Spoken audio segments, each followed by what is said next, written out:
আপনি বলেছেন যারা মাঝে মধ্যে নামাজ পড়ে মাঝে মধ্যে পড়ে না তারা বড় কাফের নয়, এটি অধিকাংশ ওলামাদের মত। যারা বেনামাজিকে কাফের বলেছেন তারা দুই ভাগে বিভক্ত।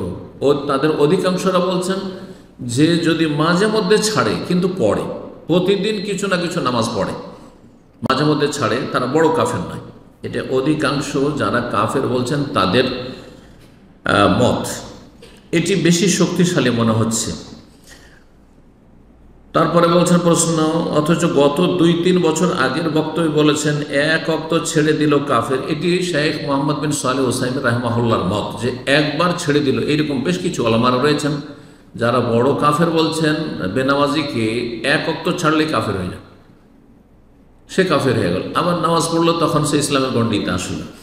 তো এই মতটি আগে আমি উল্লেখ করেছি, আর তারপরে যখন আবার উত্তর দিয়েছি কিছুদিন আগে তখন বলেছি যেহেতু অধিকাংশ ওলামারা যারা কাফেরও বলছেন তারা বলছেন মাঝে মধ্যে যদি পড়ে তাহলে তাকে কাফের বড় কাফের বলা যাবে না, বরং সে ফাসিক পাপিষ্ট। তবে সে কুফরির কাছাকাছি রয়েছে, কুফরির আশঙ্কা তার জন্য রয়েছে। এখন আমরা আসলে কোন বক্তব্যটি নেব? যেটি শেষে বলেছি সেটি অধিকাংশ ওলামাদের মত, যেহেতু যারা কাফের বলছেন তাদের মধ্য থেকে, সেজন্য সেটি প্রাধান্যযোগ্য, আল্লাহ তাআলা আলাম। তবে সতর্ক সাবধান, বেনামাজিরা এক ওয়াক্ত ছাড়লেও কুফরের অবস্থায় মরণ হয়ে যেতে পারে, হতে পারে সেই অবস্থায় চলে গেলেন।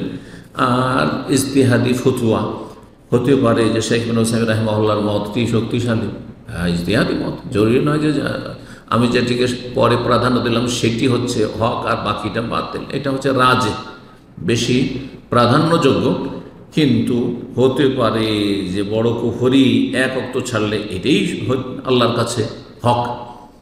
আপনি কেন এই কুফরির কাছাকাছি থাকবেন যেখানে আপনার কুফরির সম্মুখ আশঙ্কা রয়েছে? আল্লাহ হেফাজত করুন, আল্লাহ তৌফিক দান করুন।